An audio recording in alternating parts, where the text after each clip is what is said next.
Bienvenue à chacun, je vous invite à vous lever.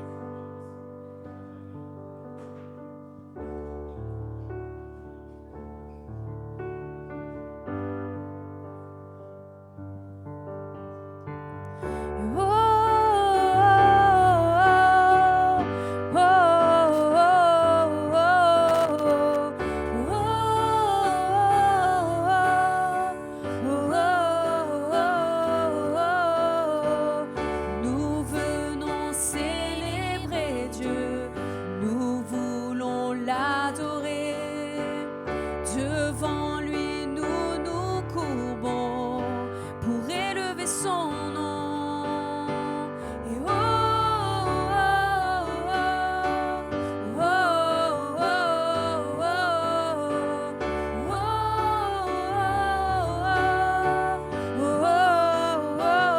oh, nous venons célébrer Dieu, nous voulons l'adorer. Devant lui, nous nous courbons pour élever son nom. Et laissons entrer le roi de gloire, acclamons-le, Dieu de victoire. Il est vainqueur, faisons-lui place. Il est roi et Seigneur. Et oh, oh,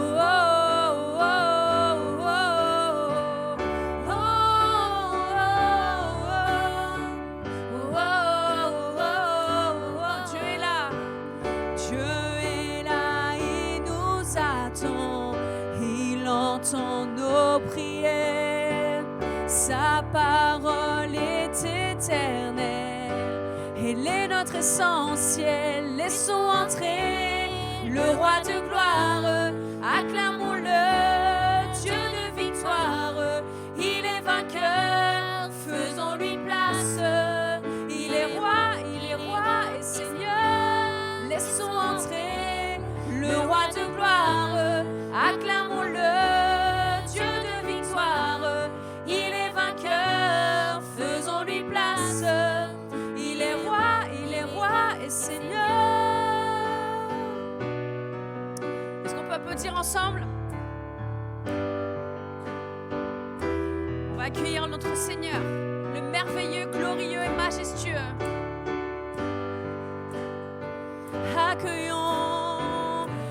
Accueillons notre Dieu, il est le merveilleux, glorieux, majestueux.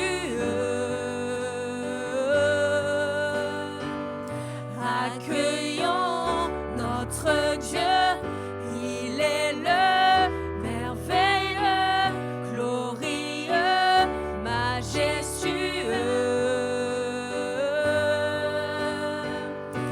Accueillons notre Dieu, il est le merveilleux, glorieux, majestueux. Laissons entrer le roi de gloire, acclamons-le, Dieu de victoire. Il est vainqueur, faisons-lui place. Il est roi et Seigneur. Et laissons entrer le roi de gloire, acclamons-le, Dieu de victoire. Il est vainqueur, faisons-lui place. Il est roi et Seigneur. Il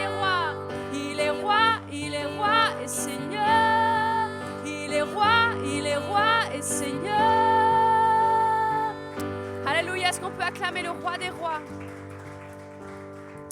Oui Seigneur, ce matin nous sommes ici en ce lieu pour élever ton nom.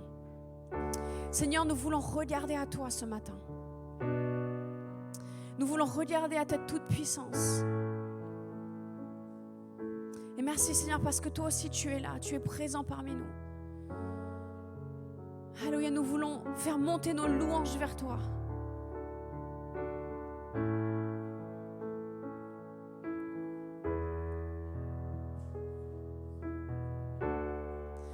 Et couronné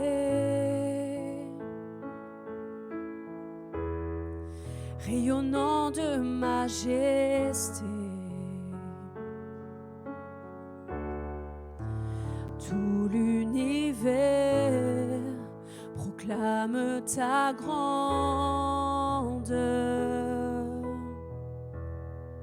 Glorifié et glorifié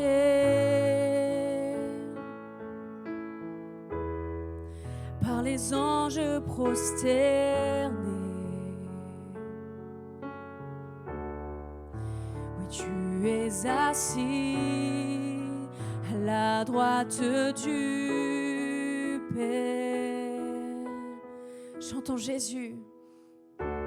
Jésus, merveilleux nom, qui est semblable à toi, ô Dieu. Jésus, ton précieux nom est digne d'hommage.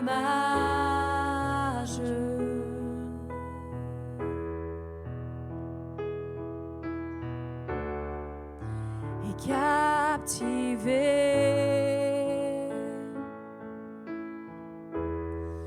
par l'éclat de ta beauté, nos voix s'élèvent. Oui, nos voix s'élèvent pour te rendre gloire, Jésus. Oh Jésus, merveilleux nom, qui est semblable à toi, ô Dieu. Jésus, ton précieux nom est digne d'hommage. Jésus, Jésus, Jésus, merveilleux nom, qui est semblable à toi, ô Dieu. Jésus, ton précieux nom est digne d'hommage.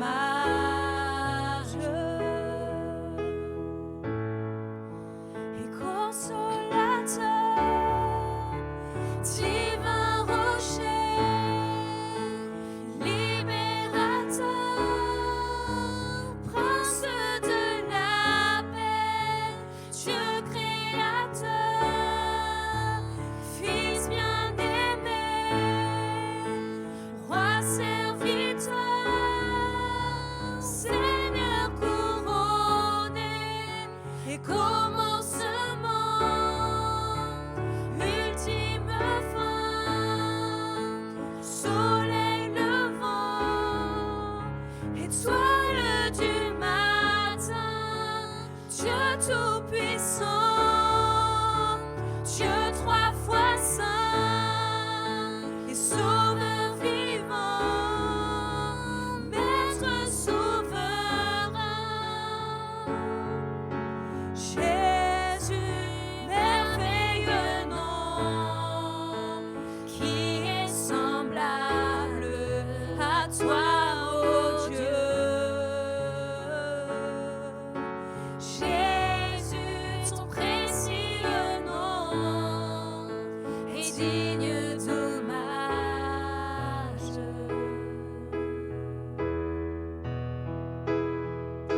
Jésus, merveilleux nom, qui est semblable à toi, ô Dieu.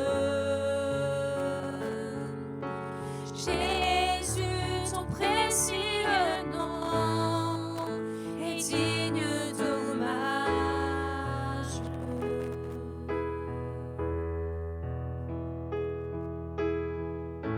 Alléluia Seigneur, nous voulons proclamer ton nom ce matin. Juste dire à quel point ton nom est merveilleux. Que tu es notre consolateur, Seigneur, notre divin rocher, celui qui est venu nous libérer, nous sauver. Ce divin créateur qui a tout sous contrôle, Seigneur. Viens te manifester à nous ce matin, Père. Viens te manifester à chacun de nous, Seigneur, ce matin.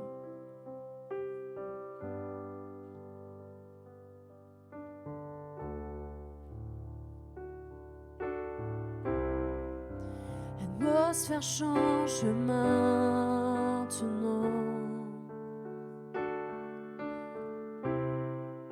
car l'Esprit du Seigneur est là. C'est évident, Dieu est présent,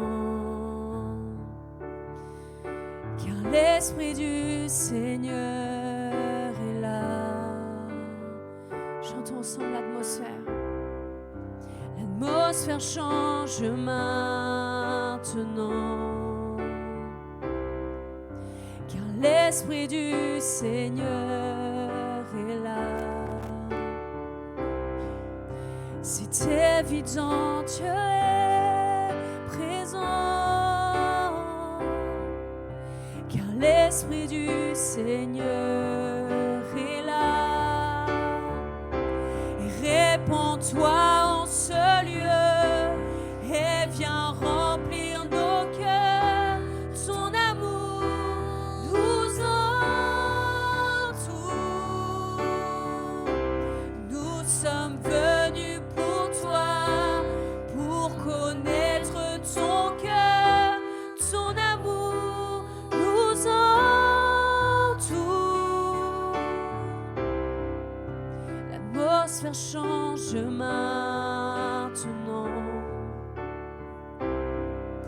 car l'Esprit du Seigneur est là. C'est évident, Dieu est présent,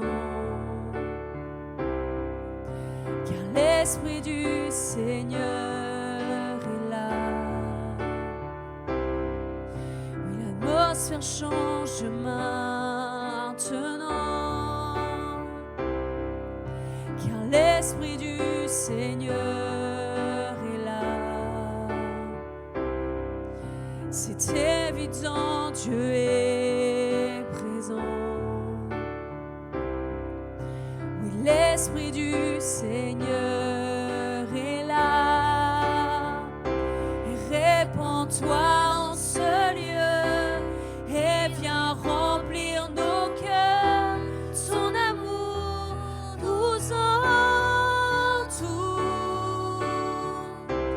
Nous sommes venus pour toi, pour connaître ton cœur. Ton amour nous entoure. Et répands-toi, répands-toi en ce lieu et viens remplir nos cœurs. Ton amour nous entoure. Nous sommes venus pour toi, pour connaître ton cœur. Ton amour nous entoure. Et Esprit de Dieu, rafraîchis-nous. Nous voulons ta présence. Que ton règne vienne, ta volonté ici comme au ciel. Et Esprit de Dieu, rafraîchis-nous. Nous voulons ta présence. Que ton règne vienne, ta volonté ici comme au ciel. Et Esprit de Dieu, rafraîchis-nous. Nous voulons ta présence. Que ton règne vienne, ta volonté ici comme au ciel.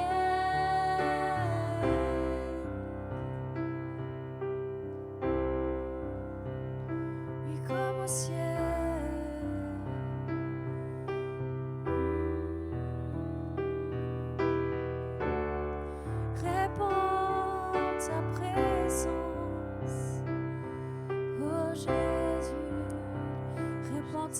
présence. Oui, parmi nous.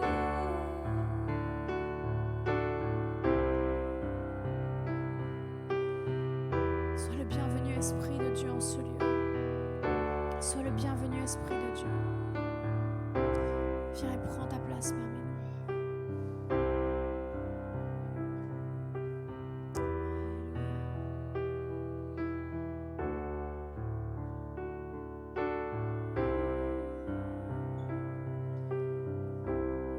Esprit de Dieu.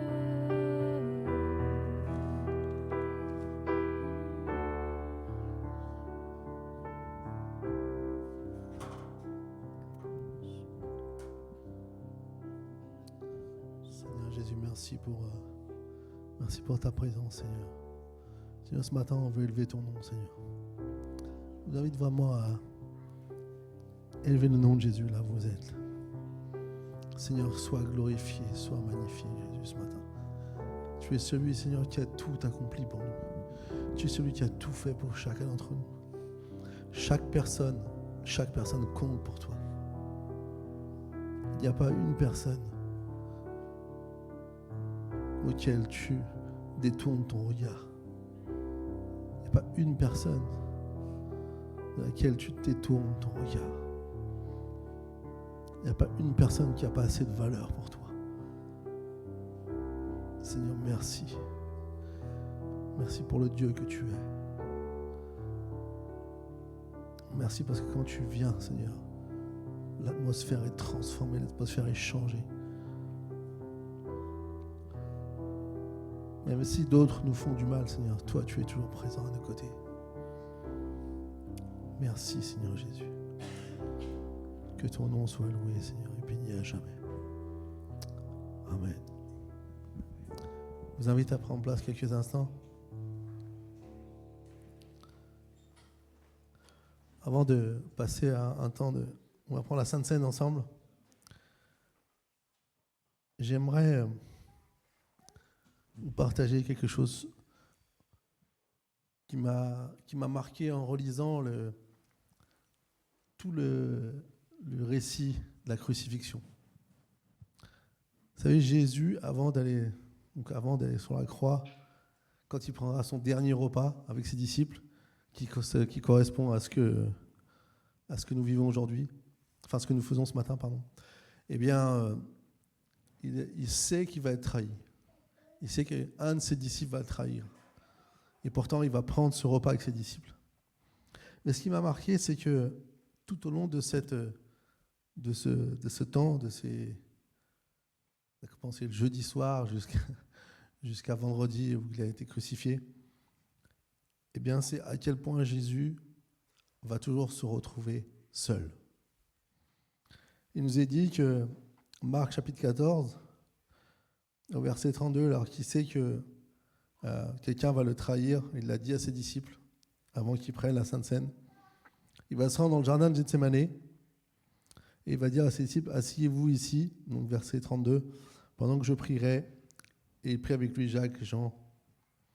Il leur dit, mon âme est triste à en mourir. Restez ici éveillés. Puis il s'avança de quelques pas, se jeta contre terre et pria. Si cela était possible, cette heure s'éloigne de moi. Il disait, Abba Père, tout est possible. Éloigne de moi cette coupe. Toutefois, non pas ce que je veux, mais ce que tu veux. Il vint vers les disciples qu'il trouva endormis. Et il dit à Pierre, Simon, tu dors? Tu n'as pas pu rester éveillé une seule heure. Et puis au bout de la troisième fois qu'il revient et qu'il les trouve endormis, il dira verset 41, il revint pour la troisième fois et leur dit, vous dormez maintenant et vous vous reposez, c'est assez. L'heure est venue, voici que le Fils de l'homme est livré entre les mains des pécheurs. Il va être arrêté. Et lorsqu'il sera arrêté, nous lisons verset 50, alors tous l'abandonnèrent et prirent la fuite. Un jeune homme le suivait habillé d'un simple drap. On l'attrapa, mais il lâcha le drap et se sauva tout nu. C'est qu'on préférait s'échapper tout nu que de partir avec Jésus. Et puis il va être devant le conseil. Et là, il va être accusé de tellement de choses fausses et il va garder le silence. La seule fois où Jésus va répondre, c'est quand on va lui dire, est-ce que tu es le Fils de Dieu? Et il dit, je le suis. parce que c'est ce qui compte le plus.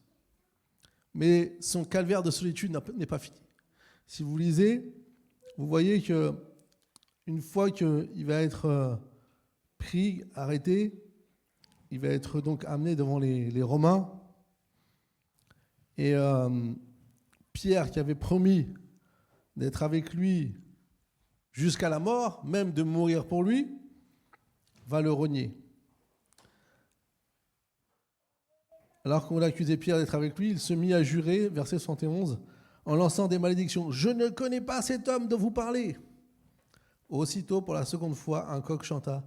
Pierre se souvint alors de ce que Jésus lui avait dit. « Avant que le coq chante 2 fois, tu me renieras 3 fois. » Et en y réfléchissant, il pleurait. Et puis donc, Pierre se trouve devant Pilate et toutes ces choses. Et à un moment donné, lorsqu'il va être... Pilate va dire, soit c'est Barabbas, soit c'est Jésus. Ils vont tous choisir Barabbas. Les soldats vont le conduire à l'intérieur de la cour, dans le prétoire. Ils vont se rassembler autour de lui. Ils vont mettre un habit de pourpre, poser une couronne d'épines sur qu'ils avaient tressée. Et il se mit à le saluer. Salut au roi des Juifs. Il le frappait avec un roseau craché sur lui, mettait à genoux pour se prosterner devant lui. Après s'être ainsi moqué de lui, ils lui enlevèrent l'habit pourpre et lui remirent ses vêtements. Tout ça, Jésus l'a vécu seul. Et puis, on arrive à la croix, où Jésus est sur la croix. Vous savez, quand vous êtes crucifié, bon déjà, ça fait... Personne n'a envie d'avoir des clous transpercer sa main, hein, on est d'accord ? Donc déjà, ça va faire mal. Mais en plus, c'est petit à petit. C'est une mort qui était très dure, parce que c'est une mort lente. C'est une mort qui vient petit à petit. En fait, vous mourrez asphyxié quand vous êtes sur la croix. Et du coup, alors qu'ils souffrent là, que font les gens ? Les passants, Marc 15, 29, les passants l'insultaient, secouaient la tête en disant « Et toi qui détruis le temple en 3 jours et qui le reconstruis, sauve-toi toi-même, descends de la croix !» Les chefs des prêtres, avec les spécialistes de la loi, se moquaient aussi de lui en disant et disaient « Il en a sauvé d'autres, il ne peut pas se sauver lui-même. » Et à midi, la Bible nous dit qu'il y a des ténèbres sur tout le pays, jusqu'à 3 heures. Et après, à 3 heures de l'après-midi, Jésus s'écria d'une voix forte. « Eloi, Eloi, lama sabachthani » ce qui signifie « Mon Dieu, pourquoi m'as-tu abandonné ?» Jésus a ressenti l'abandon, la solitude, jusqu'au bout. Et je n'avais jamais perçu à quel point c'était pas seulement la souffrance des souffrances physiques, mais c'est aussi le fait de se sentir trahi, abandonné par ceux qui étaient plus proches de lui. Mais, au verset 37, il dit « Cependant, Jésus poussa un grand cri et expira. Le voile du temple se déchira en 2, depuis le haut jusqu'en bas. » Ce détail est incroyable. Pourquoi ? Parce que ce détail qui nous est dit ici, c'est qu'à partir de ce moment-là, l'officier romain qui se tenait en face de Jésus entendit son cri et dit « Cet homme était vraiment le Fils de Dieu. » Ce détail du voile du temple qui se déchire, c'est qu'il ouvre maintenant la présence de Dieu à tous. Et en fait, le message, pourquoi je vous ai dit tout ça ? Pourquoi j'ai insisté sur ce que Jésus a vécu ? Parce que ce que Jésus veut que tu retiennes ce matin, tu ne seras plus jamais seul. Tu ne seras plus jamais seul. Jésus a vécu cette solitude, mais tout au long de ce qu'il a vécu, il avait en tête, je veux que plus personne ne soit coupé de Dieu. Que plus personne ne soit, qu'il n'y ait plus aucun obstacle entre Dieu et les hommes. C'est la raison de la venue de Jésus. C'est pourquoi il est l'agneau immolé avant la fondation du monde. C'est pourquoi il est ce Dieu qui est proche de nous, qui nous comprend. Si tu te sens trahi des fois, si tu te sens abandonné par les autres, si tu te sens parfois attaqué, insulté, sache que Jésus est toujours à tes côtés. Et c'est ce qu'il veut qu'on puisse retenir ce matin. Tu ne seras plus jamais seul. Il n'y a rien qui peut faire que tu sois seul, parce qu'il a accompli sa part pour toi. Est-ce qu'on peut fermer les yeux un instant et prier ? Seigneur Jésus, merci Seigneur parce que dans ce chemin de solitude, ou même lorsque tes propres disciples, ceux qui étaient plus proches de toi, n'ont pas pu être avec toi dans les moments les plus durs, n'ont pas su rester éveillés, n'ont pas su tenir à tes côtés, Seigneur. Quand ceux qui voulaient te voir périr pensaient avoir gagné, Seigneur, tu as subi toutes ces choses par amour pour nous et pour que nous puissions être avec toi pour toujours. Seigneur, nous ne voulons pas minimiser, Seigneur, ce que tu as vécu. Seigneur, nous reconnaissons ce chemin terrible, ce chemin de la solitude, ce chemin de la souffrance. Mais merci, Seigneur, parce que alors même que tu as ressenti la souffrance d'être coupé de la présence de Dieu, alors que tu as ressenti ça, Seigneur, jusqu'à ce point, ce qu'il n'aurait jamais dû, que ce que tu n'aurais jamais dû ressentir, mais parce que tu as pris cette condition humaine, tu l'as ressenti pour nous comprendre, pour être avec nous, Seigneur. Nous pouvons être certains que dans tout ce que nous vivons, tu nous comprends. Dans tout ce que nous expérimentons, tu es là. Et que rien ne peut nous séparer de ton amour. Ni la mort, ni la vie, ni aucune autre chose. Seigneur, je te prie ce matin, pour chacun ici présent. Peut-être il y a quelqu'un qui se sent seul ce matin. Peut-être il y a quelqu'un qui se sent un peu rejeté des autres. Peut-être il y a quelqu'un qui se sent abandonné, trahi, trompé. Seigneur, je prie ce matin, Seigneur, qu'on puisse sentir que tu es là, que ta présence demeure à nos côtés. Alors, Seigneur, merci, Seigneur mon Dieu. Que ton nom soit loué et béni à jamais. Amen.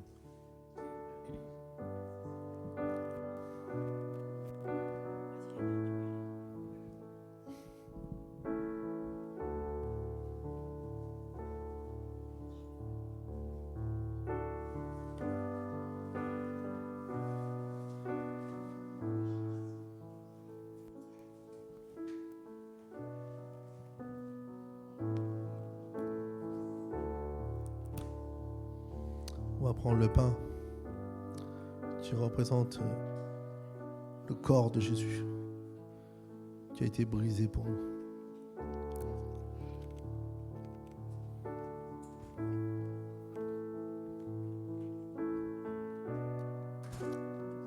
Et comme Jésus l'a dit, prenez cette coupe, elle est la nouvelle alliance en mon sang. Ce sang qui nous dit qui sera toujours là pour nous.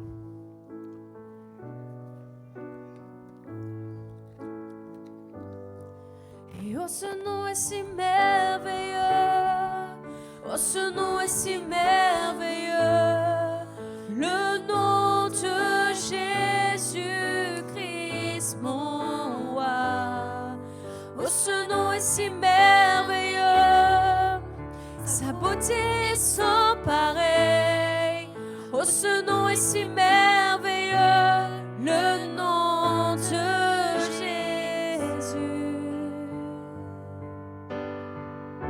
Tu n'as pas voulu les cieux sans nous. Alors Jésus, tu es venu. Ton amour a vaincu mon péché. Et rien ne peut nous séparer. Oh, ce nom est si glorieux. Oh, ce nom est si glorieux. Le nom de Jésus-Christ, mon roi. Oh, ce nom est si glorieux. Sa beauté est sans pareil. Oh, ce nom est si glorieux. Le nom de Jésus. Et la terre a tremblé, le voile s'est déchiré, des armes ont la mort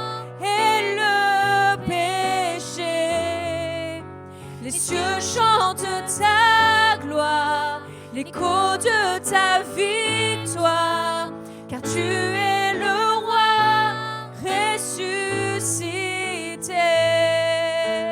Tu es sans rival, tu es sans égal.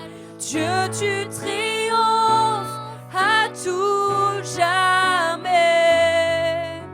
Et à toi soit le règne, à toi soit la gloire, car ton nom surpasse tout autre nom. Oh, ce nom est victorieux, oh, ce nom est victorieux, le nom de Jésus-Christ, mon roi. Oh, ce nom est victorieux, sa puissance est sans pareil. Oh, ce nom est victorieux, le nom de Jésus. Oh, ce nom est victorieux, le nom de Jésus.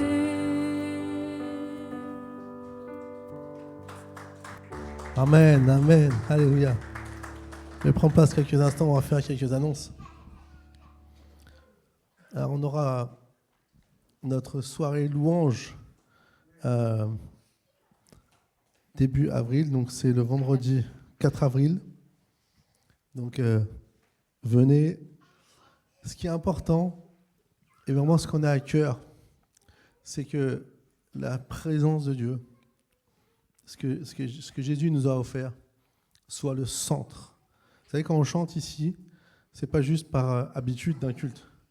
C'est que la présence de Dieu, c'est le centre de tout ce qu'on fait. C'est autour d'elle que tout ce qu'on peut vivre, tout ce qu'on peut expérimenter va impacter notre vie.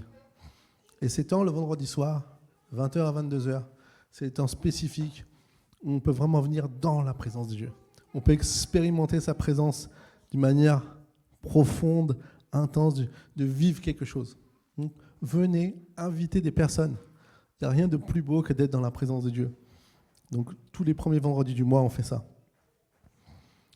J'aimerais vous dire que le dimanche 13 avril, on aura un culte de Pâques, un culte spécial Pâques ici.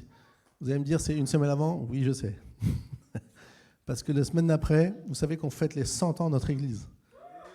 S'il y a bien un anniversaire à fêter, c'est les 100 ans. Alors, pas cette Église ici, l'Union d'Églises qui est venue en France. Les églises apostoliques existent depuis... ils ont été créés en 1916 au Pays de Galles. Ça a commencé au Pays de Galles avec les réveils qu'il y a eu à ce moment-là. Et puis en France, ils sont venus donc les premières réunions se sont faites donc en 1925. Donc ça fait 100 ans que ça existe. Alors, c'est pas seulement pour être nostalgique, mais c'est aussi pour regarder vers le futur. Amen. Donc si vous voulez venir à ce week-end, vous pouvez encore vous inscrire. Il suffit de nous demander, on vous transmettra le lien. Vous avez déjà eu des informations, il y a encore des petits dépliants. Ça va être un week-end spécial, un week-end où vous allez pouvoir vous retrouver aussi avec des chrétiens de toute la France. Donc ça, c'est vraiment bien. Donc ce week-end, la plupart d'entre nous vont y aller. Donc on n'aura pas de culte ici, exceptionnellement. On ne peut pas gérer ce culte. Donc là, pour une fois, on n'aura pas de culte ici. Mais on va faire un beau week-end de Pâques parce qu'on ne veut pas ne pas célébrer Pâques ensemble. Amen. Donc on fera ça la semaine d'avant. Donc on va organiser, on aura, je pense, quelque chose à manger après le culte. Et surtout, inviter des personnes. Inviter des personnes. Nous, on a déjà commencé aussi avec les gens à l'école, les voisins. Et inviter des personnes pour ce dimanche 13 avril. Donc, on va célébrer Pâques ensemble. Amen. Voilà. Donc, voici un peu les annonces qui viennent. Et au mois de mai, vous pouvez déjà faire un save the date, comme on dit aujourd'hui. Garder une date très, très importante. C'est le week-end de l'Ascension. Alors, peut-être certains, vous avez déjà des projets. On comprend, mais si vous n'avez pas de projet, réservez ce week-end-là. On va avoir une conférence avec le pasteur d'Argentine qui est déjà venu, Mariano Seneval, C'est en lien aussi avec l'école biblique, enfin le centre de formation Imagine Training Center. On va donc faire une conférence qui aura lieu normalement on vous dira bientôt, dans un hôtel à Chevilly-la-Rue, là, un nouveau hôtel, à Rungis, pardon, à côté d'ici. Et on aura donc des gens un peu aussi de différents parts de la France et même peut-être différentes parties de l'Europe qui vont venir pour cette conférence. Donc réservé, ce sera le vendredi soir, samedi toute la journée, pour la conférence 30-31 mai. Donc vous avez le temps encore de voir venir. Et puis voilà, on est en train d'organiser tout ça. Ça va être des temps incroyables et surtout, ce qu'on veut, c'est nous préparer pour le retour de Jésus. Amen. Qui croit que Jésus revient bientôt? Qui a envie d'être prêt? Moi, j'ai envie d'être prêt. Seigneur, aide-moi. Voilà. Merci. Donc, on va s'encourager, se booster. Et maintenant, on va passer un temps de dîmes et d'offrandes que vous avez préparé pour le Seigneur.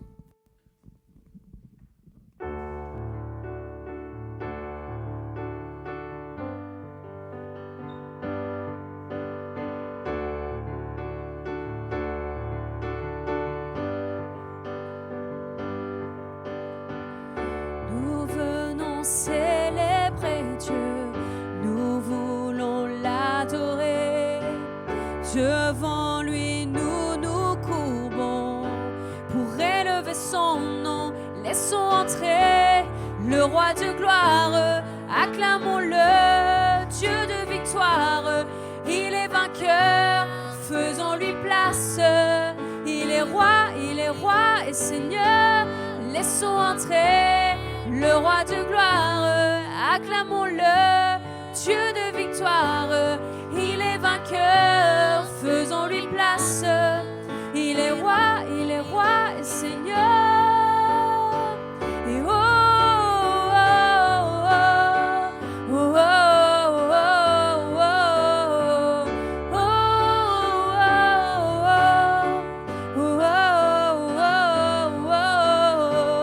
Dieu est là, il nous attend, il entend nos prières. Sa parole est éternelle, elle est notre essentiel. Laissons entrer le roi de gloire, acclamons-le, Dieu de victoire. Il est vainqueur, faisons-lui place. Il est roi et Seigneur. Et laissons entrer le roi de gloire, acclamons-le, Dieu de victoire. Il est vainqueur, faisons-lui place. Il est roi et Seigneur. Et accueillons notre Dieu, il est le merveilleux, glorieux, majestueux. Accueillons notre Dieu, il est le merveilleux, glorieux, majestueux. Accueillons notre Dieu, il est le merveilleux, glorieux, majestueux. Et laissons entrer le roi de gloire, acclamons-le, Dieu de victoire. Il est vainqueur, faisons-lui place. Il est roi et Seigneur. Laissons entrer le roi de gloire, acclamons-le, Dieu de victoire. Il est vainqueur, faisons-lui place. Il est roi et Seigneur. Il est roi et Seigneur. Amen. Est-ce qu'on peut remercier le Seigneur bien fort? C'est bon? Seigneur, tu mérites toute la gloire, l'honneur. C'est toi que nous voulons réclamer. C'est toi notre Dieu, Seigneur Jésus. Alléluia. Amen. C'est bon? J'espère que vous allez bien ce matin. Bon, on remercie le Seigneur aussi de pouvoir être là. Je vais accueillir dans un instant Sébrine qui va nous partager le message. Vous savez, on est dans une série qui s'intitule « Pourquoi ?» Pourquoi on fait ce qu'on fait? Parfois, c'est bon de se poser des questions. Vous êtes d'accord avec moi? Quand on se pose des questions, ça nous permet de réfléchir au sens de ce que l'on fait. Et c'est important, parce qu'on peut faire des choses par habitude, on peut faire des choses parce que ça a toujours été fait comme ça, ou on peut faire des choses... Et donc du coup, dans cette série, on se pose plusieurs questions. Alors, la semaine dernière, on a vu pourquoi le mal. Et c'est une question, pourquoi le mal existe. D'ailleurs, j'ai eu une petite application à ce message, puisque dans l'après-midi, je me suis fait voler tous mes papiers. Tout ma sacoche, toutes mes affaires. Donc je me suis dit, Seigneur, tu m'as fait une application du message. Et merci Seigneur. Enfin, sur le coup, on ne dit pas forcément merci tout de suite, mais je dois dire, tu es bon parce que j'étais dans une paix. La bonne nouvelle, c'est que j'ai retrouvé tous les papiers. Ça, c'est quand même... vous savez, quand on va faire toutes les démarches, c'est compliqué. Bon, il reste quelque chose volé, mais l'argent, c'est que l'argent. Dieu au-dessus de tout ça. Amen. Voilà. Donc, vous voyez qu'en quoi il est bon, des fois, de se poser des questions. Ils vont dire, non, j'ai pas envie. Alors maintenant, on donne la place à Sébrine. Est-ce qu'on peut l'accueillir chaleureusement ?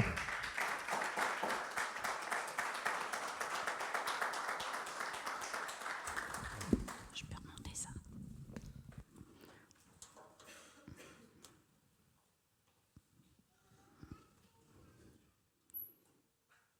C'est bon.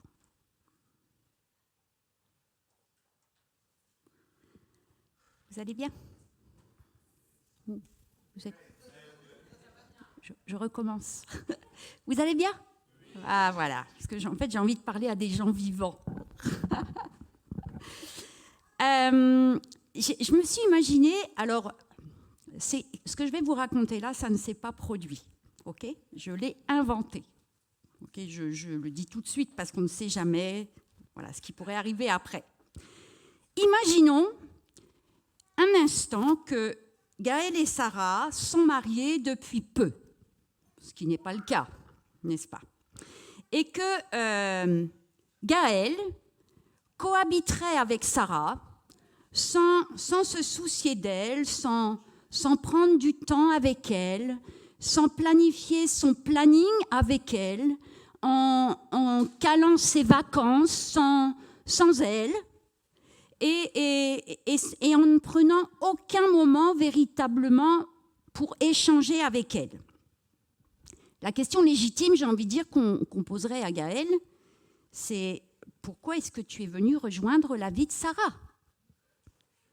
Pourquoi Sarah ? Et en fait, j'ai envie de transposer. Pourquoi Jésus ?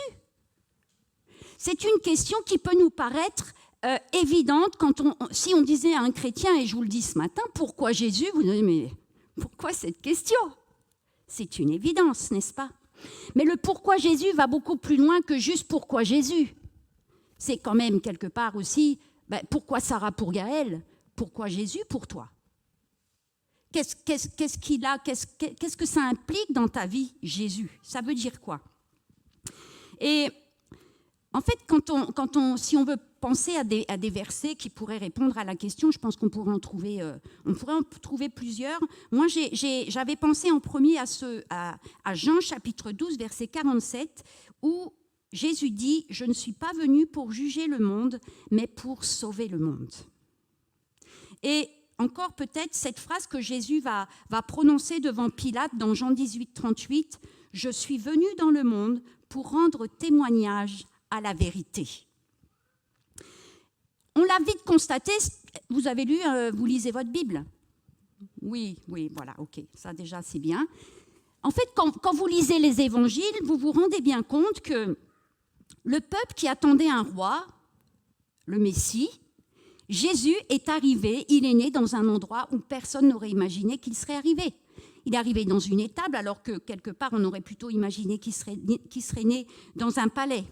Et alors que Jésus témoignait de la vérité, de cette vérité avec un grand V, il n'a pas été entendu, il n'a pas été vu de tous, il a même été rejeté jusqu'au point où ils l'ont crucifié, c'est ce que Pascal tout à l'heure nous a partagé. Il est venu un agneau sans défaut et sans tache, comme le dit Pierre. Et en faisant cela, il a expié nos péchés, il a tout effacé, il a fait en sorte que Tout ce qui pour nous était impossible devenait possible. Tout ce que le diable voulait ancrer dans notre vie, toutes les chaînes qu'il a voulu mettre autour de nous, allaient avoir une fin à travers Jésus. Il a fallu cette mort à la croix pour que ce soit possible. Et c'est intéressant parce que certains, justement, qui ne l'entendaient pas et qui ne le voyaient pas, ont fini par dire, assurément, cet homme était juste. Et comme le disait ce matin aussi Pascal, il était vraiment le Fils de Dieu. Quand Pascal m'a donné le titre de ce passage, en fait, ça m'a un peu secoué à l'intérieur. Parce que vous savez, quand on dit « Pourquoi Jésus ?» comme ça, là, tout va bien. Vous vous posez la question tout seul sur votre chaise, là. Mais en fait, quand tout à coup, on se dit « Mais attends, il faut... » Là, Jésus, en fait, il faut que je dise pourquoi Jésus, pourquoi toi, pourquoi tu es venu, pourquoi... Et du coup, ça nous renvoie à nous-mêmes. Et ça m'a plu encore parce que quelque part, c'est venu m'impacter et ça m'a rendue toute émue de me dire, mais pourquoi Jésus ? Et c'était sympa de se poser cette question. C'était chouette, c'était fort et c'était vraiment aussi, je pense que c'est pour vous comme ça aussi ce matin, c'est le Saint-Esprit qui vient à nouveau vous alerter sur pourquoi Jésus dans ta vie, comme pourquoi Sarah dans la vie de Gaël. C'est quoi le sens ? Et alors que j'étais un peu secouée, j'ai eu ce passage qui m'est revenu que je ne savais pas, j'ai écouté la prêche de Pascal dans la semaine et j'ai découvert qu'il avait cité le même passage, mais il y a Job qui dit, à la fin de tout son périple de souffrance, « Mon oreille avait entendu parler de toi, mais maintenant mon œil te voit. » Ce verset, je le trouve très fort, parce que je crois vraiment qu'il y a une différence entre entendre et voir. Et je crois que quand on traite la question du pourquoi Jésus, il y a une dimension qui concerne l'écoute et une dimension qui concerne aussi la vision. Et dans Marc, au chapitre 8, versets 14 à 21, il y a Jésus qui... en fait, Jésus, il a fait la multiplication des pains, il a fait tout un tas de miracles. Et puis là, il se retrouve avec ses disciples et là, Jésus, il est juste dépassé par le fait que... Mais ils n'ont toujours pas compris, ils ont vu les miracles, ils ont vu la multiplication des pains. Et Jésus leur dit, vous avez vu, vous avez des yeux et vous ne voyez pas, vous avez des oreilles et vous n'entendez pas. Et Jésus, du coup, leur rappelle les miracles qu'il a accomplis. Et le texte nous dit, dans certaines versions, que Jésus était attristé. Et ma question, alors que nous savons que Jésus est venu pour me sauver, pour vous sauver, me sauver. Mais en fait, si je ne l'entends pas, ou si je ne l'entends plus, si je ne le vois pas, ou si je ne le vois plus, je ne vais pas comprendre le Jésus d'hier, le Jésus d'aujourd'hui et le Jésus qui revient. Je vais passer à côté de quelque chose. Et la première partie de mon message, c'est « Entends-tu Jésus ?» Vous avez des oreilles et vous n'entendez pas. Et si c'est arrivé aux disciples, je pense que ça peut nous arriver à nous. Et je pense que peut-être même on est dans cette situation. Mais qu'est-ce qu'il faut entendre au juste par entendre Jésus ? Il est question de vérité. Jésus est le chemin. Vous savez tous, vous connaissez tout ça par cœur. Hein ? Jésus est le chemin, il est la vérité et il est la vie. Mais quel témoignage de vérité annoncé par Jésus crois-tu ? Quelle vérité crois-tu ? La première que j'aimerais mettre en avant, c'est la vérité, cette vérité que Jésus est venu annoncer, alors qu'il était lui-même vérité, te dit que tu es fille et fils de Dieu. Je crois que le problème de l'identité, elle est centrale dans notre relation avec Jésus. Si je ne sais pas que je suis fille et que je suis fils de Dieu, alors je vais passer à côté de plein de choses. Je ne vais pas pouvoir vivre des choses que Dieu veut me faire vivre, parce que je ne croirai pas que c'est mon Père qui veut me faire vivre ça. Je ne vais pas comprendre cette relation d'intimité qu'il y a entre un père et un enfant. Jésus, il était là quand Dieu a eu son plan de création pour la terre, pour la création de l'homme et de la femme. Jésus était là aussi quand le cœur de Dieu, quand Dieu a créé Adam et Ève, bien sûr, mais il était là quand le cœur de Dieu a été brisé au moment où Adam et Ève ont péché. Jésus était là. Jésus a vu à quel point son Père a été attristé. Et lorsque ce Père a vu le péché de ses enfants se répandre dans le monde comme une poudrière, Jésus était là. Et on pourrait citer tout ce qui s'est passé. Noé, Jésus était là. Et par amour pour le Père, parce que cet amour envers nous était aussi fortement ancré et déversé dans le cœur de Jésus, alors Jésus a dit, j'irai. Je vais y aller. Je vais aller payer sur la croix. Parce que ce sont tes enfants. Et alors je vais payer pour ce qui les sépare aujourd'hui soient à nouveau réunis. Alors j'aimerais te demander ce matin, est-ce que tu entends Jésus te rappeler qu'il est venu pour que tu sois réconcilié avec le Père? Combien sur cette terre d'enfants sont en discorde avec leurs parents, avec leur mère, avec leur père? Combien? Une quantité impressionnante. Et c'est là où le diable tape. Et c'est bien pour cela qu'il ne veut pas que tu sois conscient que tu es fille et fils de Dieu. D'autant plus si tu l'as vécu sur cette terre. Tu es fille et fils du Dieu vivante. Et ça, c'est la révélation de ta vraie identité en Jésus. Et cette vérité, elle vient aussi, et Pascal en a un petit peu parlé ce matin, la vérité te dit qu'il y a maintenant un médiateur entre toi et le Père. Dans Job, dans le chapitre 9, versets 32-35, j'ai été frappée par ce verset que j'ai lu avec une amie il n'y a pas longtemps. En effet, c'est Job qui parle, en effet, Dieu n'est pas un homme comme moi. Je ne peux pas lui répondre et nous ne pouvons pas aller ensemble au tribunal. Entre nous, il n'y a pas d'arbitre pour poser la main sur nous deux. Un arbitre empêcherait Dieu de me frapper et je ne serais plus mort de peur. Verset courant. Je pourrais lui parler sans être effrayée, mais ce n'est pas le cas. Je suis seule avec moi-même. Personne ici ce matin ne peut dire ce que Job a dit. Ce ne serait pas juste, ce ne serait pas vrai, ce ne serait pas biblique. Pascal, ce matin, pendant ce moment de Sainte Seine, nous a rappelé ce voile qui a été déchiré du haut jusqu'en bas. Ça nous a réconciliés avec le Père, mais ça a fait aussi que maintenant, aujourd'hui, je peux dire qu'il y a un médiateur entre moi et mon Père. Je peux dire qu'aujourd'hui, je ne suis pas seule. 1 Timothée 2, verset 5. Il y a un seul Dieu et aussi un seul médiateur entre Dieu et les hommes, Jésus-Christ, homme, qui s'est donné lui-même en rançon pour nous tous. Le voile est déchiré.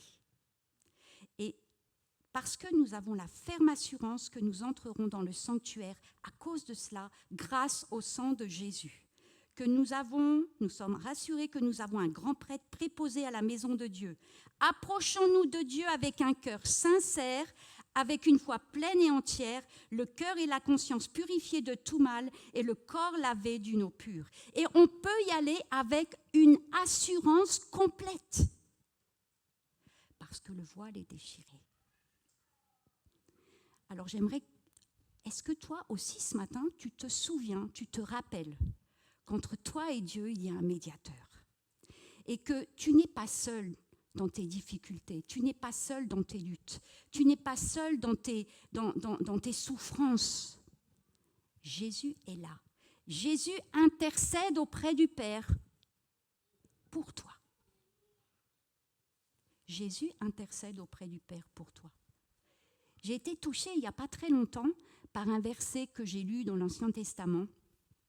C'était juste impressionnant. Ce texte disait, c'est dans, je ne sais plus quel livre c'était, mais ça va me revenir. En tout cas, le verset disait « Dieu danse de joie à cause de toi ». Waouh! Est-ce que tu sais que Jésus danse de joie à cause de toi. Et que Jésus te porte auprès du Père alors que ton cœur crie, alors que tu souffres, alors que tu es en peine, alors que tu es en recherche. Jésus intercède auprès du Père. Et la vérité te dit aussi que tu peux faire des œuvres plus grandes que Jésus. Ça, on aime bien, n'est-ce pas? Je pense que si on dit, tu sais, tu peux faire des trucs vachement plus grands que ce que Jésus a fait. Waouh, bon, je peux faire ça. Oui, tu peux le faire. Tu peux le faire si tu as conscience que tu es fille et fils de Dieu, si tu as conscience que tu as un médiateur entre toi et le Père. Le voile est déchiré et ça annonce une alliance nouvelle. La réalisation de la promesse de la venue du Saint-Esprit. Jésus l'a promis, il a appelé l'Esprit de vérité, qu'il décrit comme un défenseur, un guide, un consolateur, un avocat. Waouh! Tout ça, c'est pour nous. Et c'est pour nous, Jésus est venu sur cette terre pour que tout ça, ce soit pour nous. Pour qu'on s'en saisisse, pour qu'on l'utilise.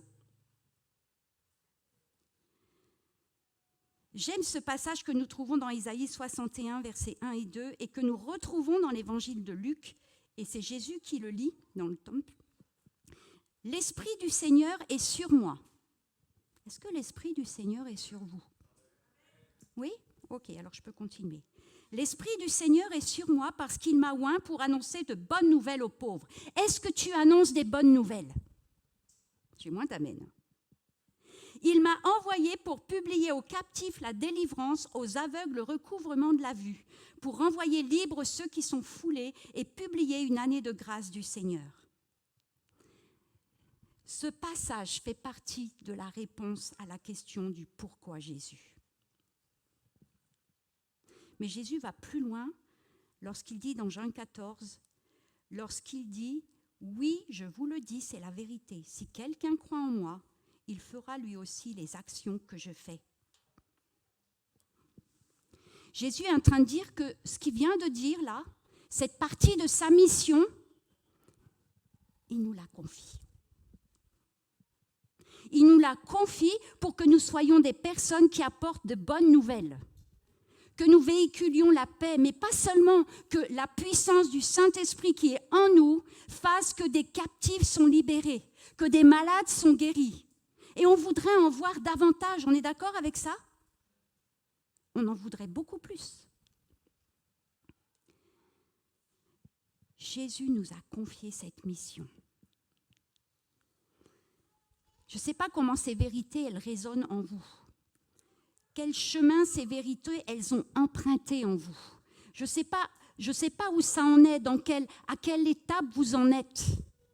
Peut-être que vous les avez toutes traversées, mais que vous les avez peut-être un petit peu oubliées. Peut-être qu'elles ne sont plus aussi conscientes, aussi ancrées dans vos pensées.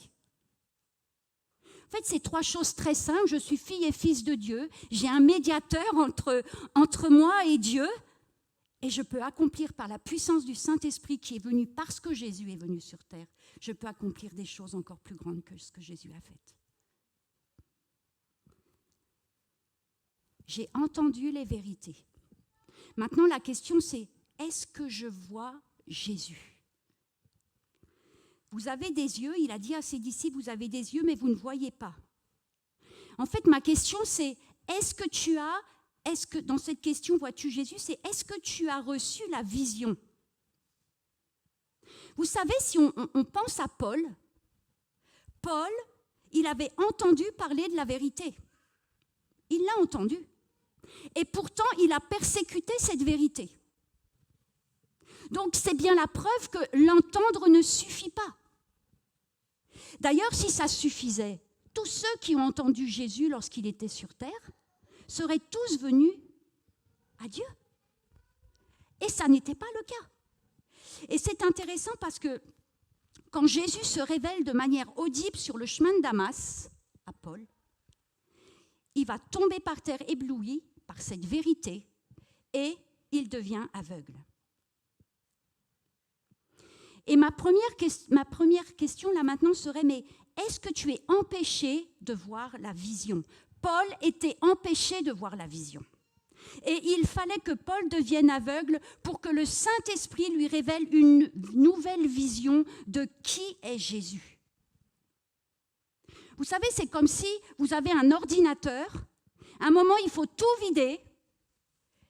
Mais quand on vide tout, on flippe parce qu'on a tout vidé. Et si ce qu'on remet dedans, ça ne marche pas, on a tout perdu. C'est arrivé à quelqu'un déjà, ça? Il fallait que Paul soit ébloui par cette vérité, qu'il devienne aveugle, qu'il ne voit plus rien, pour que le Saint-Esprit puisse tout à coup lui mettre la véritable vision que Dieu avait pour lui. Acte 9. Quand Ananias arrive dans la maison où se trouvait Paul, il lui dit « Saul, mon frère qui a persécuté tous les chrétiens. Saul, mon frère, c'est le Seigneur qui m'envoie pour que tu retrouves la vue et que tu sois rempli de l'Esprit Saint. » À ce moment-là, des sortes d'écailles tombent des yeux de Saul et il retrouve la vue. Il se lève et il est baptisé. Il se met aussitôt à annoncer dans les maisons de prière des Juifs « Jésus est le Fils de Dieu ». Jésus n'est pas seulement venu se révéler à nous, révéler qui nous sommes, mais il est aussi venu pour nous révéler une nouvelle vision. Avant que nous connaissions Jésus, nous avions une vision de la vie. Mais Jésus est venu la changer, la bouger. Il veut nous donner une nouvelle vision aussi, pas seulement pour notre vie, mais une nouvelle vision de son royaume. Parce que si nous n'avons pas la vision du royaume de Dieu, comment allons-nous nous y investir? Comment allons-nous nous associer à Dieu pour faire grandir ce royaume? Et parfois, Jésus vient à notre rencontre. On est en marche, là. Vous savez, des fois, en tout cas, ça m'est arrivé de marcher, puis tout à coup, de me rendre compte. Mais en fait, j'ai plus de vision. En fait, il y a plus de... C'est quoi plus de vision? Il n'y a plus de sens. Est-ce qu'il y a encore du sens à ce que je fais? Est-ce que dans ce que je fais, il y a ma vision, un truc habituel, ou est-ce qu'il y a toujours la vision du Seigneur, la vision du Saint-Esprit à l'intérieur? Et parfois, Jésus vient nous rencontrer et il nous secoue. Et parfois, ça nous fait un peu tomber. Mais c'est l'occasion pour lui, tout à coup, alors que nous sommes tombés et que nous n'y voyons plus rien, et que nous pouvons lui dire « Je m'abandonne. Je m'abandonne à toi. » Et là, il peut nous révéler à nouveau sa vision. Et sans sa vision, et je précise bien ça, parce qu'on peut avoir des visions aussi des choses, mais si ce n'est pas la même que celle du Seigneur, ça ne va pas avoir le même résultat. Sa vision, sans sa vision, nous ne pouvons pas aller par toute la terre pour annoncer la bonne nouvelle. Sans sa vision, nous ne pouvons pas rendre libres les captifs, guérir les malades. Mais quand je la reçois, alors on est prêt à partir et à suivre. Ma deuxième question, c'est est-ce que tu cries à Jésus pour recevoir sa vision? Lorsque tout à coup j'ai le sentiment que je ne l'ai plus, est-ce que je crie au Seigneur pour qu'il m'en redonne, il me la redonne, me la renouvelle ou m'en donne une nouvelle? Il y a plusieurs miracles où Jésus rend la vue à des aveugles. Et on va lire un passage qui se trouve dans Matthieu, chapitre 20, verset 29, qui nous parle de deux aveugles au bord du chemin qui ont entendu que Jésus passait. Et alors qu'ils entendent que Jésus passe, ils crièrent « Aie pitié de nous, Seigneur, fils de David !» Jésus s'arrêta, les appela et dit « Que voulez-vous que je fasse pour vous ?» Ils lui dirent « Seigneur, que nos yeux s'ouvrent. » Jésus, rempli de compassion, toucha leurs yeux et aussitôt, ils retrouvèrent la vue. J'aimerais relever deux choses dans ce passage qui me semblent, alors on pourrait faire toute une prêche rien qu'avec ce verset, on est d'accord, mais ce n'est pas l'objet. Mais dans ce passage, il y a deux choses qui m'ont marqué, c'est que le texte dit que Jésus est ému de compassion. Lorsque tu cries à Dieu pour qu'il te révèle son cœur, pour qu'il te révèle sa vision pour toi, il est ému de compassion. Et la deuxième chose, en lisant ce passage, je me suis dit, mais en fait, Jésus, il révèle sa vision, il la révèle à chacun de nous individuellement, mais il la révèle aussi collectivement. Ici, on a 2 aveugles qui ont entendu parler de Jésus et qui tous les 2, j'en suis sûre, ont dû discuter ensemble et se sont mis d'accord pour ensemble crier au moment où Jésus passait. Et ils ont tous les 2 reçu la guérison. Et je crois que vous savez, il y a des visions collectives. Mais ta vision individuelle, qui est le chemin que Dieu a tracé pour toi, elle va venir s'inscrire dans une vision collective de la vie de l'Église, de la vie du royaume. Ta vision, la vision que Dieu te donne, s'inscrit dans la vision du royaume. Elle ne peut pas être à côté. Tu ne peux pas être engagé dans l'église et dire au pasteur, non, mais tu sais, moi, en fait, j'ai eu la révélation de la vision et en fait, elle ne va pas avec la tienne. Problème. Ta vision, elle s'inscrit dans la vision de l'ensemble du royaume. Deuxième histoire de miracle d'un aveugle. Et là, la question, c'est pas est-ce que tu cries pour avoir la vision, c'est est-ce que ta vision s'est altérée au fil du temps, j'ai envie de dire. Marc 8, verset 22. Ils se rendirent à Bethsaïda, on amena un aveugle vers Jésus et on le supplia de le toucher. Il prit l'aveugle par la main et le conduisit à l'extérieur du village. Puis, il lui mit de la salive sur les yeux, posa les mains sur lui et lui demanda s'il voyait quelque chose. Il regarda et dit « J'aperçois les gens, je les vois comme des arbres et ils marchent. » Jésus lui mit de nouveau les mains sur les yeux et quand l'aveugle regarda fixement, il fut guéri et il vit tout distinctement. En fait, dans ce passage, on voit que on a pu recevoir la vision de Jésus pour notre vie et que peut-être avec le temps, on ne la voit plus distinctement. Cet aveugle, en fait, il reçoit la vision, elle n'est pas nette. Alors, il était aveugle, on est d'accord, c'est une image. Mais je crois vraiment que dans notre vie avec le Seigneur, il peut arriver un moment, alors que nous avons reçu la vision, qu'elle était vraie, qu'elle était profonde, qu'elle était réelle, que je l'ai actionnée, à un moment donné, elle n'est plus si claire. C'est une chose qui peut arriver. Mais quand je me repositionne avec foi, en regardant fixement vers Jésus, il nous redonne une vision avec clarté. Mais je crois aussi que parfois, la vision du Seigneur qu'il nous donne, elle peut être évolutive. Comme un enfant qui grandit. Il y a des choses qu'il est capable de faire aujourd'hui et que demain, il en fera davantage. Il y a aussi des choses que Dieu te donne, que tu es capable d'accomplir aujourd'hui, et demain, tu seras capable d'accomplir davantage parce que tu as grandi dans sa présence. Et alors, la vision qu'il t'avait donnée alors que tu avais 5 ans peut-être de vie spirituelle, elle va évoluer, elle va changer. Et Dieu va te donner une nouvelle vision. Dans un passage des évangiles où il est question aussi d'un miracle que Jésus a accompli sur un homme aveugle, il est dit que Jésus a oint les yeux de l'aveugle. Et je me suis posé cette question, mais waouh! Est-ce qu'on pourrait demander au Seigneur, s'il te plaît, oint mes yeux spirituels? Est-ce que tu es prêt à ce que Jésus vienne oindre tes yeux pour que tu vois comme voit un disciple?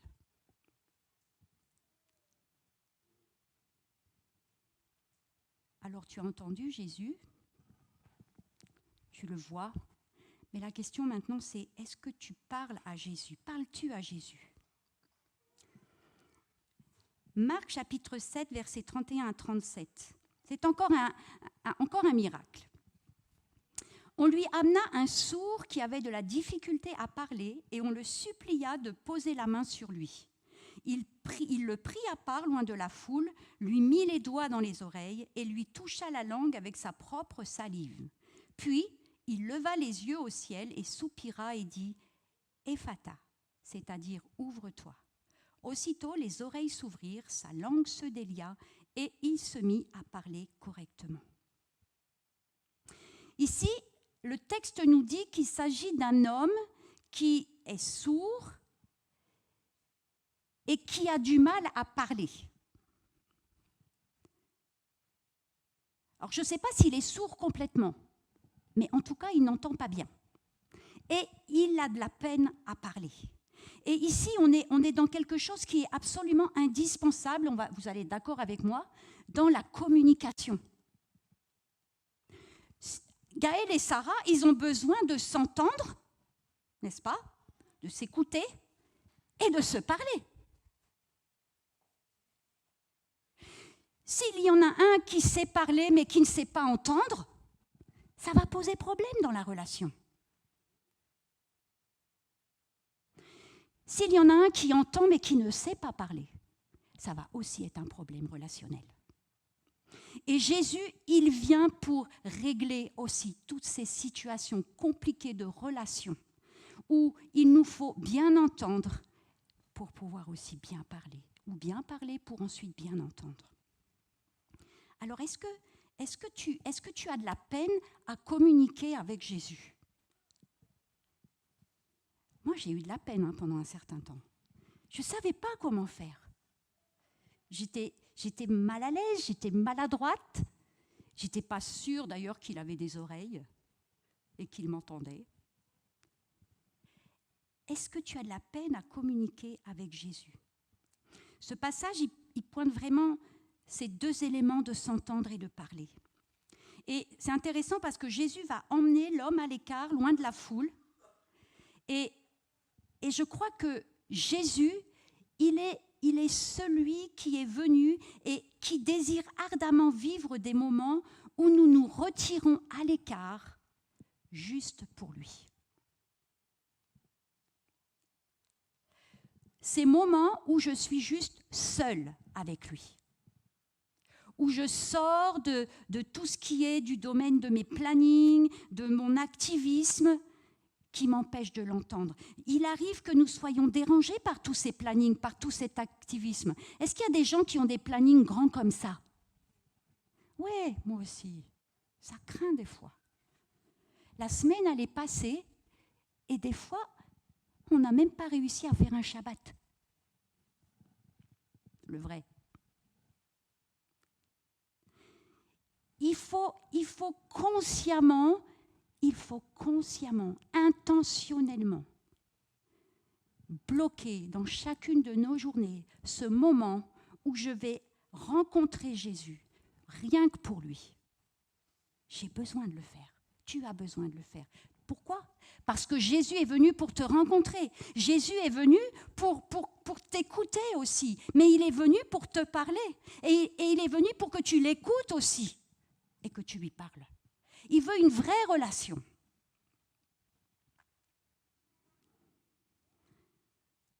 Tu ne pourras jamais avoir une relation de qualité avec Jésus si tu ne t'éloignes pas intentionnellement et régulièrement pour vivre des tête-à-tête avec lui seul. C'est pas possible. Si ça vous est arrivé un jour, moi ça m'est arrivé, un jour, à un moment de ma vie, vous savez, ces semaines où ça a tellement couru dans tous les sens, vous n'avez pas pu prendre ces moments aussi précieux que vous les prenez d'habitude. Et vous vous rendez compte que ça n'a pas bien tourné. Parfois, ça ne tourne pas bien. Samedi dernier, c'était drôle, c'était un clin d'yeux. Le matin, j'ai pris ce temps, comme d'habitude, pour prier. Et je suis quelqu'un qui aime planifier. Et il n'y a absolument rien qui s'est passé comme j'avais planifié de la journée. Et puis, tout à coup, j'ai commencé à me sentir un peu grisaille parce que j'ai pas fait ça, je voulais faire ça, j'ai pas fait ça, je voulais faire ça. Puis du coup, je vais être obligée de faire ça la semaine prochaine, j'ai déjà un planning de fou. Et tout à coup, il y a quelque chose qui m'a dit « Hey, t'as prié ce matin. Ça s'est pas passé comme tu pensais, mais tu as prié. Donc ce qui s'est passé, c'est ce que Dieu voulait qu'il se passe. Et ce que tu n'as pas fait, ça sera fait. En temps et en heure. Lâcher prise parce que j'ai prié. J'aurais pas prié le matin. Bon, j'en dis pas plus. On a compris, n'est-ce pas? C'est après avoir pris cet homme à l'écart, après avoir mis ses doigts dans les oreilles et mis de la salive sur sa langue, que Jésus dira « Ephata », c'est-à-dire « ouvre-toi ».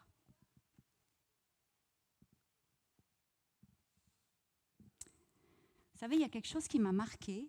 Il est dit que Jésus a mis ses doigts dans les oreilles du sourd. Ça paraît bizarre, hein? Bon, la salive, c'est pas mal non plus.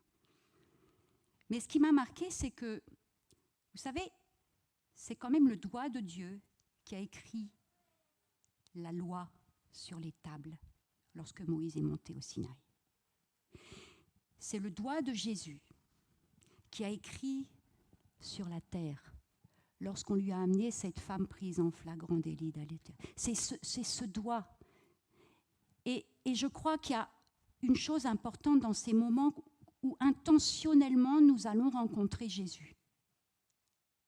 Ces moments-là, je les rencontre, je ne peux pas les rencontrer sans me plonger dans sa parole et sans m'imprégner de son message de grâce. Le doigt de la parole de Dieu est le doigt de la grâce. Jésus a amené la grâce. Et une fois qu'il a fait ça, qu'il a mis son doigt dans les oreilles, la salive sur sa langue, il a dit « ouvre-toi ». C'est intéressant parce que 2 versets plus loin, on voit que non seulement ils parlaient correctement, mais qu'il n'y avait rien, plus rien, qui pouvait les empêcher de proclamer le miracle que Jésus venait d'accomplir. Et c'est marrant parce que là, on est au pluriel. En fait, il y a cet homme qui était sourd et qui parlait difficilement, qui a été amené par quelqu'un, par des personnes peut-être.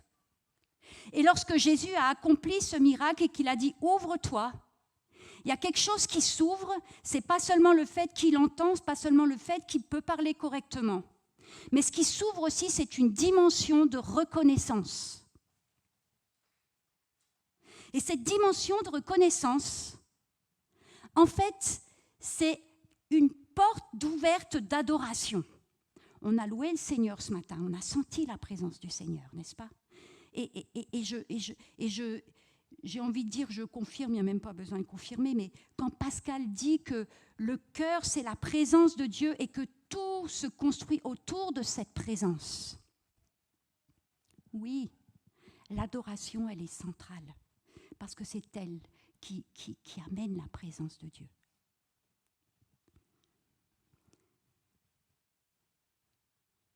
Jésus est venu nous réconcilier et rétablir les relations. Et ça passe par l'écoute, et ça passe par une communication verbale entre moi et mon Dieu. Est-ce qu'on est prêt pour l'adoration? Dans Jean 4, verset 23, il est dit, c'est Jésus qui parle et qui dit « Les vrais adorateurs adoreront le Père en esprit et en vérité. En effet, ce sont là les adorateurs que recherche le Père. » En fait, Dieu ne recherche pas, Jésus ne recherche pas l'adoration. Il cherche des adorateurs. Et Jésus a montré ce chemin qui mène au Père. Et en même temps, il a révélé son cœur d'amour. Et on l'a vu à travers l'œuvre de la croix. Et c'est bien cet amour-là que j'ai besoin de vivre et de manifester. C'est une adoration qui part du cœur de Jésus, qui traverse le mien pour aller jusqu'au Père. C'est parce que Jésus que mon cœur devient un cœur d'adorateur.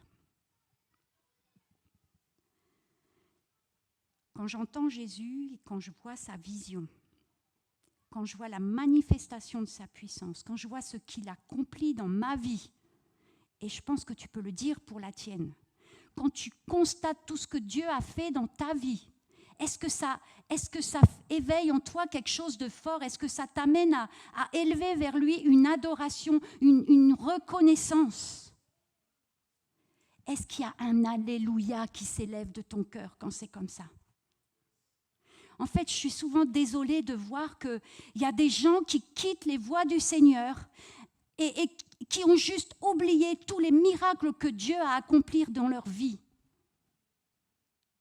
Et en fait, je me suis vraiment posé cette question. Comment c'est possible que quelqu'un qui a vécu un miracle de dingue avec Jésus, des familles rétablies, reconstruites, des personnes guéries, des personnes délivrées, et qui, quelques années plus tard, vont quitter les voies du Seigneur pour des mécontentements ou pour de je ne sais pas quoi, parce qu'ils n'avaient pas développé un cœur d'adorateur. Si tu développes un cœur d'adorateur, je ne crois pas que tu puisses quitter les voies du Seigneur. Je crois que c'est impossible. Et ce n'est pas pour rien que le psalmiste dit « Veille sur ton cœur plus que toute autre chose ». Ton cœur, il doit être d'abord un cœur d'adorateur. Alors, peut-être tu te dis « J'en suis pas là ». Pas grave. Est-ce que c'est ce que tu veux? Est-ce que c'est ce que tu veux? Est-ce que tu es prêt à rentrer dans ces temps réguliers et intentionnels avec Jésus? Alors ton cœur d'adorateur, il va grandir. Quand Dieu dit que David avait un cœur selon lui, je crois que si tu développes ce cœur d'adorateur, tu as un cœur selon le cœur du Père. On peut tous l'avoir, mais ça se construit et ça doit être intentionnel. Parce que Jésus a tout accompli. La prière que Jésus nous enseigne à prier dit que ton règne vienne, que ta volonté soit faite sur la terre comme au ciel. Nous allons être participants du règne de Jésus qui vient. Est-ce que vous savez ça? Vous allez être participants du règne de Jésus. Ce règne qui vient, qui n'aura rien à voir avec ce que nous vivons actuellement. Yo, le pasteur est d'accord. Et tu sais quoi, là? Ton œil va le voir. Plus que jamais, ton œil va le voir. Et Jésus va régner en roi sur cette nouvelle terre qu'il a promis. Il l'a promis à ses disciples. Cette promesse, elle est aussi pour nous qui l'avons entendue, vue, suivie et adorée. Et j'ai presque envie d'inverser. Nous l'avons entendu, nous l'avons vu, nous l'avons adoré et suivi. Parce que l'adoration, elle est au cœur. Elle reste au cœur. Apocalypse, j'ai mis un verset de l'Apocalypse justement qui relaie cela. 11-15, le 7e ange sonna de la trompette et des voix fortes retentirent dans le ciel. Elle disait, le royaume du monde est remis à notre Seigneur et à son Messie. Il régnera au siècle des siècles. Avec nous. Yo. Alors pourquoi Jésus? Est-ce que tu as entendu et accueilli les vérités que Jésus a déclarées? Il veut te les rappeler. Il veut que tu t'en souviennes.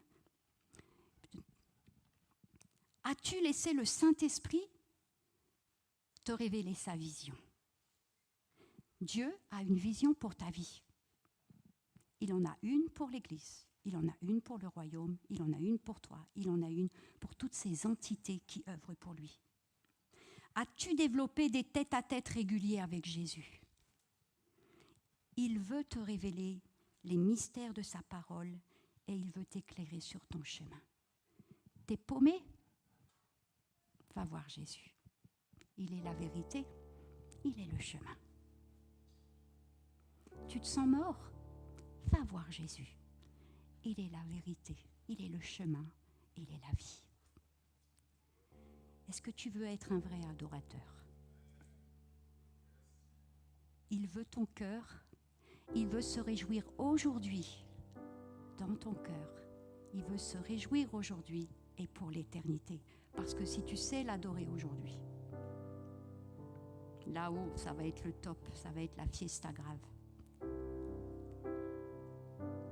Il veut des adorateurs. Est-ce qu'on peut adorer notre Seigneur pour qui il est? Ce matin, j'avais c'est drôle, j'étais là, puis j'avais cette image de Jésus qui était là au milieu de nous. Et je me rappelais de ce vieux cantique que certains d'entre vous connaissent. Jésus est au milieu de nous.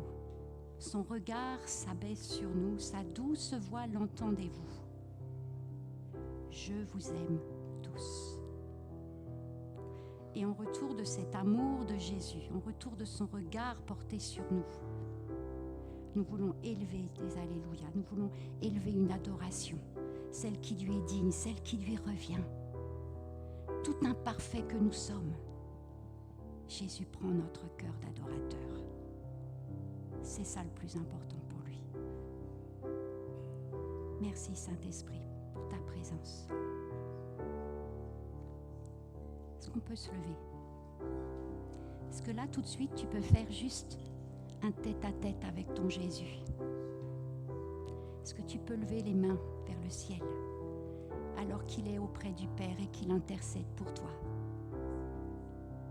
Est-ce que tu peux exprimer pour lui cette adoration, cette reconnaissance de ce qu'il t'a trouvé, de ce qu'il a fait de toi un fils, une fille du Dieu vivant, de ce qu'il s'est placé comme médiateur et qui fait que tu n'es plus jamais seul.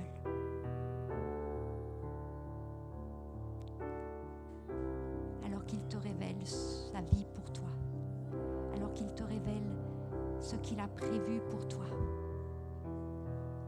alors qu'il cherche ton cœur, alors qu'il cherche à te parler.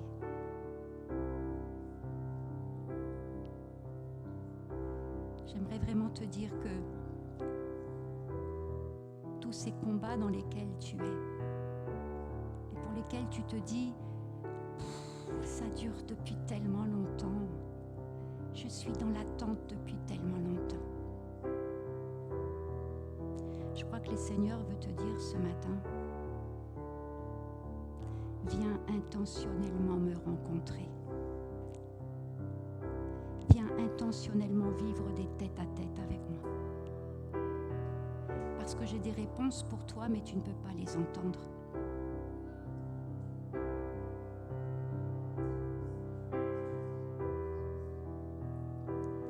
Je veux mettre plus de clarté dans la vision que j'ai pour ta vie. Je crois que nous avons besoin aussi de demander pardon au Seigneur. D'avoir tellement négligé, parfois oublié ses vérités, d'avoir négligé ses tête-à-tête, d'avoir négligé ses moments précieux avec lui.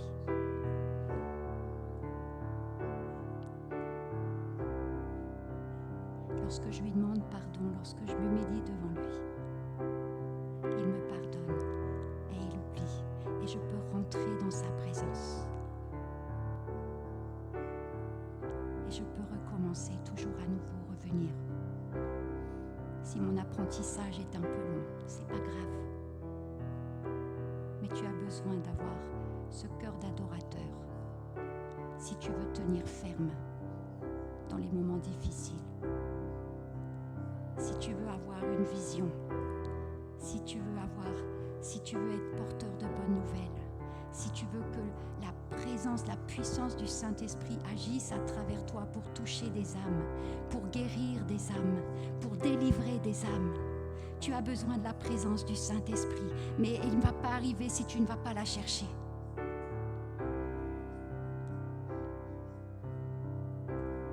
Ces rêves que nous avons,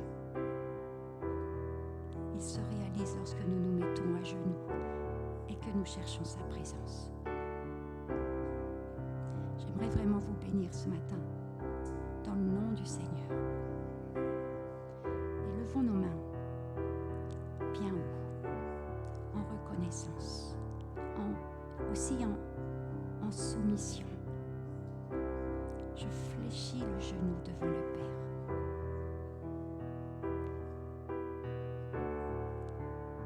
Seigneur, nous voulons nous abandonner. Saint-Esprit, viens maintenant. Viens nous toucher. Nous avons besoin de toi. Pardon pour toutes les fois où nous t'avons négligé. Jésus, tu es au milieu de nous et tu te réjouis d'être là avec nous.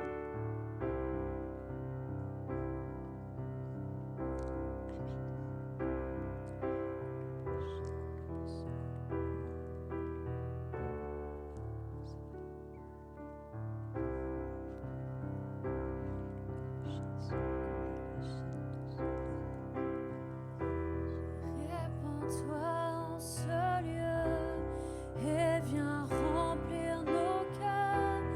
Ton amour nous entoure. Et nous sommes venus pour toi, pour connaître ton cœur. Ton amour nous entoure. Et répands-toi en ce lieu et viens remplir nos cœurs. Ton amour nous entoure. Oui, nous sommes venus pour toi, pour connaître ton cœur. Ton amour nous entoure. Esprit de Dieu. Et Esprit de Dieu, rafraîchis-nous. Nous voulons ta présence. Que ton règne vienne, ta volonté, ici comme au ciel. Et Esprit de Dieu, rafraîchis-nous. Nous voulons ta présence. Que ton règne vienne, ta volonté, ici comme au ciel. Et répands-toi en ce lieu et viens remplir nos cœurs. Ton amour nous entoure. Oui, nous sommes venus pour toi, pour connaître ton cœur. Ton amour nous entoure.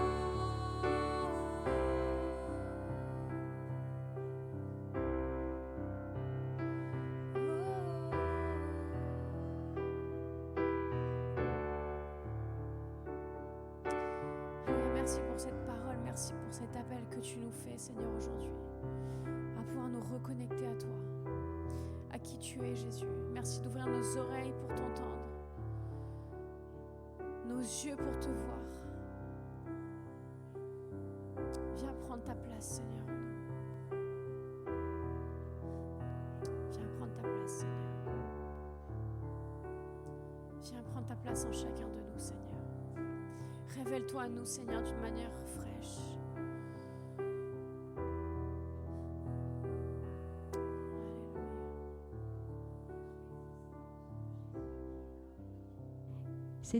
J'avais vraiment cette vision de Jésus qui passe et qui pose sa main sur chaque tête, chaque personne présente ici ce matin. C'est drôle parce que c'est l'image que j'avais déjà en arrivant ce matin, et là c'était tout clair. Jésus est là, il passe et il pose sa main sur la tête de chacun d'entre vous, et personne n'est exempt de cela.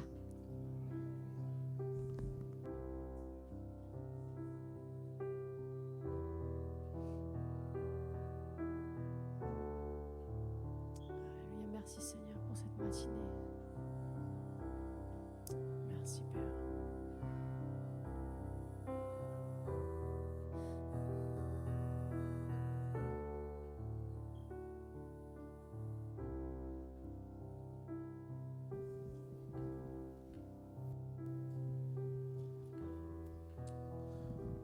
Seigneur, comment ne pas te remercier ce matin? Seigneur, on veut honorer qui tu es, ce que tu fais pour chacun d'entre nous. Seigneur, que nous puissions repartir avec cette assurance que tu es celui qui est avec nous, que tu es celui qui est pour nous et que tu es celui qui revient bientôt, Seigneur. Aide-nous à découvrir plus de toi. Seigneur, que nous ne soyons pas seulement des personnes qui entendent parler de toi, mais des personnes qui te voient et qui te parlent. Seigneur, merci Seigneur Jésus. Merci parce que tu nous fais jamais de reproches, mais tu as ce désir tellement grand d'être avec nous, de passer du temps avec nous. Merci Seigneur pour ta patience, merci pour tout ce que tu fais pour chacun d'entre nous. Et Seigneur, nous ne voulons pas être des chrétiens juste de nom, mais nous voulons vraiment être, comme le dit le mot chrétien, des petits Christ, des personnes qui veulent te ressembler, qui veulent te connaître, qui veulent avancer avec toi. Et Seigneur, je prie pour tous ceux qui pensent que c'est tellement difficile. Seigneur, que je brise toute pensée de dire je ne sais pas si je vais y arriver. Au nom de Jésus, je brise ça. Parce que lorsque nous désirons te connaître, tu te révèles. Tu as dit je me laisserai trouver par eux, comme le dit le prophète Jérémie. Je ne cacherai plus qui je suis au peuple qui aura cette nouvelle alliance, mais je me laisserai trouver par eux. Seigneur, on veut te chercher parce qu'on sait qu'on peut te trouver. Et je brise que si chacun d'entre nous, on pense qu'on a trop de choses, qu'on sorte ça de notre tête, mais qu'on désire vraiment dans notre cœur passer du temps avec toi. Qu'on commence à mettre des petits rendez-vous avec toi tous les jours, Seigneur, afin de pouvoir expérimenter qui tu es, Seigneur. Aide-nous, Seigneur. Aide-nous à persévérer. Aide-nous à vraiment se laisser remplir par toi, Seigneur. Merci, Seigneur Jésus. Merci pour qui tu es, Seigneur, pour chacun d'entre nous. Amen. Amen. Amen. Merci, Seigneur. Que Dieu vous bénisse. Je souhaite à toutes et à tous un très bon dimanche. Et je vous dis à la semaine prochaine. Amen.